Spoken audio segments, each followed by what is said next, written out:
कल दिल्ली में विधानसभा चुनाव 2025 के लिए है मतदान। सुबह 8 बजे होगी शुरू वोटिंग और न्यूज 24 भी है पूरी तरह से तैयार। आम आदमी पार्टी क्या जीत की हैट्रिक लगाएगी? 2013 में तो याद करिए कांग्रेस के समर्थन से सरकार बनानी पड़ी थी, लेकिन उसके बाद 15 और 20, 67 और 62 सीटें जीतकर आम आदमी पार्टी ने दिल्ली में रचा था इतिहास। इस बार बीजेपी और आम आदमी पार्टी के बीच मानी जा रही है बहुत ही कड़ी टक्कर। अब कल आखिरकार वोटिंग का दिन आ गया है। 5 तारीख है, 8 तारीख को आएंगे नतीजे, लेकिन कल बहुत ज्यादा हंगामा होने के भी आसार हैं, क्योंकि आम आदमी पार्टी पहले से आरोप लगा रही है कि हमारे वोटरों को घर से न निकलने दिया जाए, पोलिंग बूथ तक आम आदमी पार्टी का वोटर ना पहुंच पाए। इसके लिए केंद्र सरकार ने, बीजेपी ने, एलजी ने, सबने साजिशें रच ली हैं। लेकिन आम आदमी पार्टी कह रही है हम भी पूरी तरह से तैयार हैं। हमारे कार्यकर्ता जासूसी कैमरे लेकर दिल्ली के कोने कोने में घूमेंगे और कहीं भी गलत काम करने की कोशिश बीजेपी ने की तो हम फौरन उसका वीडियो बनाकर सोशल मीडिया पर अपलोड करेंगे, इलेक्शन कमीशन को उसकी शिकायत करेंगे और आम आदमी पार्टी उन वीडियो को सबूत के तौर पर हाथ में लेकर कोर्ट का दरवाजा भी खटखटाने से नहीं चूकेगी। अब कल जैसा मैंने कहा 5 तारीख को जब वोटिंग होगी, आम आदमी पार्टी का बहुत कुछ दांव पर है, बल्कि सब कुछ दांव पर है। बीजेपी भी 25 साल से दिल्ली से सत्ता से बाहर है। पहले 3 टर्म शीला दीक्षित और उसके बाद लगातार 10 साल तक अरविंद केजरीवाल ने बीजेपी को विपक्ष में बैठा के रखा। इस बार आम आदमी पार्टी जैसी ही घोषणाएं करके महाराष्ट्र और हरियाणा का चुनाव जीतकर मोमेंटम के साथ और फिर बजट में मिडिल क्लास को खुश करके बीजेपी ने भी अपनी पूरी ताकत झोंकी है।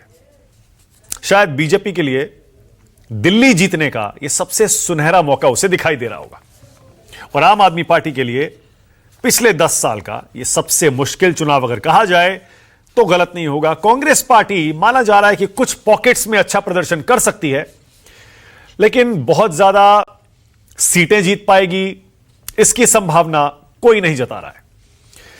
तो 5 फरवरी को मतदान, कल 8 फरवरी को नतीजे। 70 सीटें हैं दिल्ली में और आपको पता है 36 सीटों पर बहुमत मिलता है। बहुत सारे लोग तो यह भी कह रहे हैं कि बीजेपी कोशिश यह करेगी कि बहुमत से किसी भी तरह आम आदमी पार्टी को नीचे लाए। कुछ लोग यह भी कह रहे हैं अगर छोटा मोटा बहुमत मिला आम आदमी पार्टी को तब भी सरकार बीजेपी की बनेगी। इन थ्योरीज में कितना दम, इस पर भी चर्चा करेंगे। तो दिल्ली में कल 13,000 मतदान केंद्र बनाए गए हैं और इलेक्शन कमीशन की तैयारी पूरी है। जल्दी से आपको कुछ आंकड़े दिखा दूं। 1,55,00,000 दिल्ली में इस बार वोटर हैं, जिनमें से पुरुष वोटर हैं करीब 83.5 लाख और महिला वोटर हैं करीब 72.5 यानी 71,74 लाख। फर्स्ट टाइम वोटर इस बार 2,09,000 के आसपास हैं। युवा वोटर करीब 26 लाख के आसपास हैं और ट्रांसजेंडर 1261। अगर आप दिल्ली के वोटर हैं तो इलेक्शन कमीशन की वेबसाइट पर जाकर वोटर लिस्ट में अपना नाम आज भी आप चेक कर सकते हैं और अपने जो डॉक्यूमेंट्स हैं, जिन्हें डॉक्यूमेंट्स को दिखाकर आप वोट करने का सोच रहे हैं, उनको भी एक बार चेक कर लें। अपना नाम, फोटो सब सही हो एक बार फिर से देख लें और अगर आपका लिस्ट में नाम नहीं है इलेक्शन कमीशन की वेबसाइट पर, आप पोलिंग अधिकारी से संपर्क कर सकते हैं और नेशनल वोटर सर्विस पोर्टल पर भी आप अपनी शिकायत दर्ज करा सकते हैं।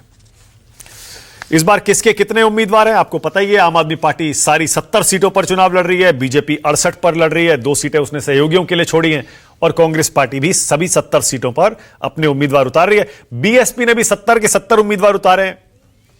एनसीपी शरद पवार गुट ने 30 सीटों पर अपने उम्मीदवार उतारे हैं। एआईएमआईएम भी है, फिर जेडीयू, एलजेपी, ये तो एनडीए के साथी हैं, इसीलिए एक सीट इनको मिली है और लेफ्ट की भी 10 सीटों पर इस बार दावेदारी है। तो चलिए शुरू करते हैं राष्ट्र की बात। हालांकि प्रधानमंत्री का भाषण संसद में शुरू होने वाला है, लेकिन फिर भी बहस शुरू करते हैं।